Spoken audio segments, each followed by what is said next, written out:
Hello everyone, Brad Johnson here, and this is another Adronis Downloads from Sirius episode. So again, if you haven't checked out the first episode, by all means feel free to do so. It'll just help bring you up to speed in regards to, again, the new relationship via conscious matrix communication, bringing Adronis through in this state of instantaneity. If you're already familiar with the first and the second episode, welcome. We'll go ahead and get started, bring Adronis in, and have some questions for him today. Here we go. Enjoy. We are here at this time, and we bid you greetings, and thank you very much for the opportunity of this interaction today. I am Adronis from Sirius, sending love, appreciation, and gratitude to everyone who is tuning into this particular video transmission, being brought forward through your internet collective consciousness, through the means of the beautiful interface of a fireplace side chat. So we thank you very much for all of you who are tuning into this. We thank you very much, Brad. How may we be of assistance to you today? Yes, thank you, Adronis. I'm just curious if there is information that you can share pertaining to the unified field of consciousness, relating to individuals who are looking to manifest certain aspects of circumstances within their life, and how this is basically arranged in regards to the appropriate format of their manifestation that will come through. Yes, we will speak in regards to the nature of, shall we say, the unified filter in that sense as it pertains to manifestation. The whole idea is that your own intentions in that sense function as a prism. It's very much to the idea as if you were to have a triangular-based prism, shining white light through it, and then, of course, on the other side, emitting the rainbow frequency. This is simply the bypass. This is simply the filtration necessary for one to allow themselves to actually allow their own manifestation in a virginized collective consciousness way to actually be brought forward into their own lives that not only impact their own lives, but reciprocally feel that amongst everybody else that, shall we say, functions in that way. Here's the real thing. There really is no manifestation just for you. There is only manifestation for the collective consciousness. So even if those particular forms of manifestations may seem very minute or very minor to yourself, that still doesn't matter, because there still requires the environment, there still may require certain individuals, that there are certain events that will take place that magnetize synchronistically based upon the idea of one's own manifestation. So whether that's giving yourself the intention to sell a home, giving yourself the intention to increase your own financial stability, giving yourself intention to, shall we say, get up and go for a walk in the park and enjoy a full day out in nature. All of that, just for example, is particular co-creation. When you're working with an environment, it's a co-creation. It's not just the idea that co-creation simply functions in the degree to where there is one entity and another entity, or one entity and many entities. The entity understanding functions throughout environment. Everything that you are experiencing within this universe is a group-based consciousness. Everything holds the sharing, the rapport pertaining to how all energy is shared, is conducted, is orchestrated in this particular way that represents certain degrees of manifestation. So for those of you in that sense that are attempting to manifest particular careers that may be very, very beneficial for you, you're allowing the cycle of patterns to come together synchronistically so that this opportunity can come together. For those of you seeking new relationships, looking to, shall we say, bond more naturally with those that are, shall we say, of great rapport to yourselves, all function in regards to co-creative filtration of manifestation. So everything you do, no matter how small, no matter how large you want to see it, is all part of the cycle of, shall we say, the manifestation seasons. These seasons in that sense do not relate to the idea of days, weeks, months in specific orientations, but the cycle of the seasons relating to manifestation simply represents the analogy of processing time. So again, as you all say upon your planet, when the stars align, I can see this happening. When the stars come together, this is going to manifest. In a sense, that's basically what's happening. Because again, the stars simply represent the external projection. The universe itself represents the external projection in regards to everything that's happening within yourself. This includes people, this includes animals, this includes vegetation, this includes environment, this includes events. Everything is simply taking place synchronistically based upon prearrangement and arrangement cycles. So therefore, as long as you are continuing to bring forward your dreams, your desires, your passions, whatever they may be, they will all work within the clockwise state of causality, as you are functioning within a linear-based reality. So therefore, every particular form of manifestation that you yourselves make are all appropriated through co-creation to allow these forms of manifestations to propagate within your reality. This is again just going back to the fact that you are all one. That every single intention, that every single dream, that every single propagation affects the all. No matter how many strands of different colors there is, as you zoom out, you see that it's all part of one big, gigantic strand. So, your manifestations will always be unified, no matter how small, no matter how large. We thank you. Thank you very much, Adronis. I'm just seeing if there is another particular question that may be coming forward here.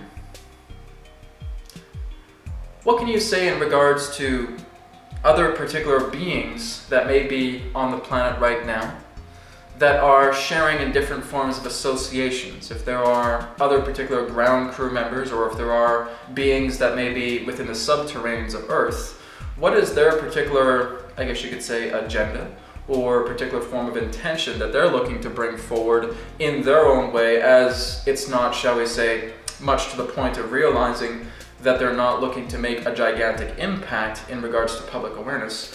What are their standard, I guess you could say, propagations? What are their intentions of being here?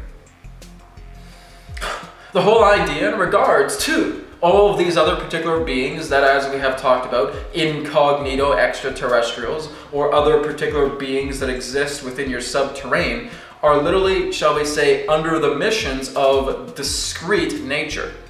The simple idea is that they are simply, again, functioning in the background, that they are functioning in other particular areas and other particular regions upon your planet to then decide exactly the orientation of what is required of them in order for your planet to function in the way it can. Now understand that the incognito extraterrestrials, other particular humanoid-based life, 17 other groups that we are presently aware of upon your planet, are all part in that sense of a particular agenda that are working in regards as facilitators, as caretakers of your own space to where it is required. This particular task will be minimalized within the few more years to come as your species continues to grow and adapt and evolve itself into the point of becoming more responsible caretakers en masse. But in the meantime, many of them in that sense, of those who are here upon the planet, whether they are, shall we say, subterranean, or whether they are incognito in that sense, are basically just picking up the slack in regards to certain forms of energetic fronts that require certain forms of exchanges, certain forms of calibrations that are necessary to continue to lift your planet into higher octaves of dimension, bringing yourselves up into, shall we say, sub-densities. So many of these particular beings are responsible for that, continuously caretaking with the Earth. And that's not to say that humanity isn't doing it. It's again just certain areas upon the planet that do require this specific intention. Often working with, shall we say again, energetic portals, energetic fronts, energetic, shall we say, ley line capacity, purifications, calibrations in that sense. That other particular beings that are working within the subterranean are in that sense working with the technologies that you would know as your crystals and your own ores as well too. So they basically are doing, in a sense, a particular internal purification of your planet on a different level. Their agendas relate to different qualities.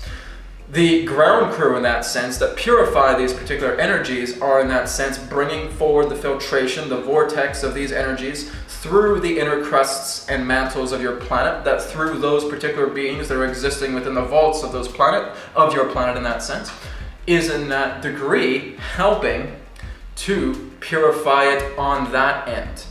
So, as you have the outer circumference form of purification, you have other beings, other consciousness, working together in creating inner purification to your mantle, to your crust of your world. You then, in that sense, have the heart of Earth, the oversoul, Argatha, in that sense, that represents the epicenter to where all out-based flow and in-based flow commences. So, yes, they are discrete. They're not looking to have certain forms of impact here relating to the revealing of their mission, relating to who they are specifically. That will come at a certain point, that will come down the road, but it is not, shall we say, on the agenda right now. Many of you, in that sense, often feel that you wish to go within these caves, these caverns, these, shall we say, particular vaults, and want to explore, to discover, and find many of these particular beings whom we are speaking of. Unless you are specifically calibrated and specifically aligned to actually communicate with these beings, it is very unlikely that you'll find them at all.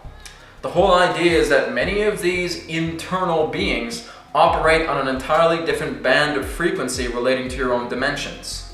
So, this is why many deep cave divers in that sense that have gone into many of the vaults of the planet haven't really found anything pertaining to other life, other than the fact that there have been, shall we say, remnants of confirmation in certain beings that have, shall we say, housed themselves in particular dimensions at certain times that are co-planar with your own reality. This is simply because, again, they're not looking to make themselves known, only with the exception of certain individuals who are, in that sense, in some type of association with them vibrationally, corded together in that way to allow some form of interaction to occur. But many of the beings that you would know as the Sasquatch, many other beings that you would know as ant-like beings, other particular beings that you would know as, shall we say, light blue-skinned humanoid beings, and many others, bird tribes in that sense, that also function within the internal area of the Earth, are again working in different dimensional coded constructs that simply represent a funneling tube. Understand that much of their energies that they put towards your planet in regards to facilitation is functioning through the tube, functioning through a flow, a stream of different dimension where their own coalescent domain and coalescent frequency harmonizes and houses itself reciprocally pertaining to your dimension, and then funneling this energy in a circular, or shall we say toral shaped pattern if you're to look at it three-dimensionally. This is basically how they operate, that they're able to function primarily within their own frequency domain, yet at times they're able to come in pertaining to certain specifics that require harnessing within your own dimension. But again, this is quite rare. Often they will come through if there are necessities for particular points of contact with other beings that are subsequently, shall we say, coalescent with their own domain frequency that can allow some form of communication, some form of physicalized degree of contact coming together in this way. That's how in some ways they make exceptions, and that they are, shall we say, prioritizing themselves in regards to certain forms of orchestrations that relates to many human beings that are within the alignment of communicating with many of these incognito beings and subterranean, inner earth, and elemental beings as well. The Fey realms, elemental realms, etc. Alright, we thank you very much. I am Adronis from Sirius. This now concludes this particular interaction with us today. We thank you once again, and we now return to the conduit. We will speak to you again in the moment. Goodbye for now. Alright, thank you very much for the fireside chat. Hope you enjoyed this episode. Stay tuned, more episodes on the way. Take care. Namaste. May it be well with you. Talk to you soon.